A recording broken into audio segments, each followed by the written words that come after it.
अस्सलाम वालेकुम जी। ਇਹ ਸੇਰਾ ਵਾਲੇ ਆਊਟਲੈਟ ਹੈ ਜੋ ਤੁਸੀਂ ਸ਼ਾਪਿੰਗ ਕਰਨ ਵਾਸਤੇ ਇਟਲੀ ਦੀ ਕਿਸੇ ਵੀ ਜਗ੍ਹਾ ਤੋਂ ਆਉਂਦੇ ਹੋ, ਸੇਰਾ ਵਾਲੇ ਜਾਂ ਆਊਟ ਆਫ ਕੰਟਰੀ ਤੋਂ ਆਉਂਦੇ ਹੋ, ਜਦੋਂ ਤੁਸੀਂ ਇਸ ਜਗ੍ਹਾ ਤੇ ਆਉਂਦੇ ਹੋ, ਇਹ ਸਾਹਮਣੇ ਪਾਰਕਿੰਗ ਹੈ ਗੱਡੀਆਂ ਦੀ। ਪਾਰਕਿੰਗ ਤੋਂ ਆਉਂਦੇ ਹੋ ਤੇ ਰਾਈਟ ਸਾਈਡ ਤੇ ਗੈਸਟ ਸਰਵਿਸ ਹੈ, ਜਿਹੜਾ ਆਪਣਾ ਇਹਨਾਂ ਦਾ ਜਿਹੜੇ ਕਲਾਇੰਟ ਆਉਂਦੇ ਨੇ।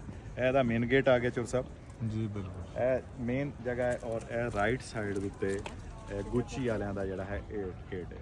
ਆਓ ਚੋਰ ਸਾਹਿਬ ਤੁਹਾਨੂੰ ਦੱਸਾਂ ਬਹੁਤ ਪਿਆਰੀ ਔਰ ਖੂਬਸੂਰਤ ਗੱਲ। ਇੱਥੇ ਤੁਸੀਂ ਜਦੋਂ ਆਉਂਦੇ ਹੋ ਤੇ ਤੁਸੀਂ ਸ਼ਾਪਿੰਗ ਕਰਦੇ ਹੋ, ਕਾਫੀ ਦੇਰ ਰੁਕਦੇ ਹੋ ਤੁਸੀਂ, ਇਹ ਮੇਨ ਐਡਰੈਸ ਜਗ੍ਹਾ ਦੇਖ ਲਓ ਔਰ ਨਮਾਜ਼ ਦਾ ਟਾਈਮ ਹੋ ਜਾਂਦਾ ਹੈ ਜੀ ਬਿਲਕੁਲ। ਤੁਸੀਂ ਆਓ ਇਸ ਜਗ੍ਹਾ ਦੇ ਉੱਤੇ ਔਰ ਇਹ ਦੇਖੋ ਸਾਹਮਣੇ ਇੱਕ ਗੇਟ ਦੇ ਅੰਦਰ ਟਾਇਲਟ ਦੀ ਸਰਵਿਸ ਮੌਜੂਦ ਹੈ ਜੀ। ਇਹ ਜਿਹੜੀ ਟਾਇਲਟ ਉਹ ਸਾਹਮਣੇ ਟਾਇਲਟ ਦੀ ਸਰਵਿਸ ਹੈ ਜੀ।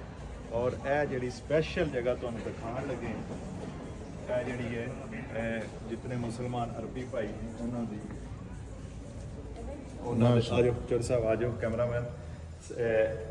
ਪਰ ਜੈਂਟ ਸਾਈਡ ਚੋਰ ਸਾਹਿਬ ਔਰ ਇਹ ਲੇਡੀ ਸਾਈਡ, ਇਹ ਸਾਈਡ ਤੇ ਆਓ, ਅੰਦਰ ਆ ਜਾਓ। ਇੱਥੇ ਆਓ ਤੁਸੀਂ, ਇਹ ਪੂਰਾ ਇੱਕ ਕਮਰਾ ਜਿਹੜਾ ਹੈ ਦਿਖਾ ਸਕੋ, ਅਗਰ ਮੇਰੇ ਚੋਰ ਸਾਹਿਬ ਦਿਖਾ ਸਕਣ ਤਾਂ ਇਹ ਪੂਰਾ ਕਮਰਾ ਨਮਾਜ਼ ਵਾਸਤੇ ਮੁਖਸਿਸ ਹੈ। ਇਹ ਜਾ ਨਮਾਜ਼ ਸਾਈਡ ਤੇ ਪਿਆ ਹੈ ਔਰ ਇੱਥੇ ਤੁਸੀਂ ਤਸੱਲੀ ਨਾਲ ਆਪਣਾ ਨਮਾਜ਼ ਅਦਾ ਕਰ ਸਕਦੇ ਹੋ। ਨਮਾਜ਼ ਦੇ ਟਾਈਮ ਤੇ ਤੁਸੀਂ ਇਹ ਜਗ੍ਹਾ ਜਿਹੜੀ ਹੈ ਬਕਾਇਦਾ ਨਮਾਜ਼ ਵਾਸਤੇ ਮੁਖਤਸ ਕੀਤੀ ਗਈ ਹੈ ਔਰ ਸਪੈਸ਼ਲ ਜਿਹੜੇ ਮੁਸਲਮਾਨ ਦੁਬਈ ਔਰ ਕਤਰ ਤੋਂ ਆਉਂਦੇ ਸੀ ਉਹਨਾਂ ਦੀ ਰਿਕੁਐਸਟ ਤੇ ਕੁਵੈਤ ਵਾਲਿਆਂ, ਸਾਊਦੀ ਵਾਲਿਆਂ ਦੀ ਤੇ ਇਹ ਜਗ੍ਹਾ ਨਮਾਜ਼ ਵਾਸਤੇ ਹੈ।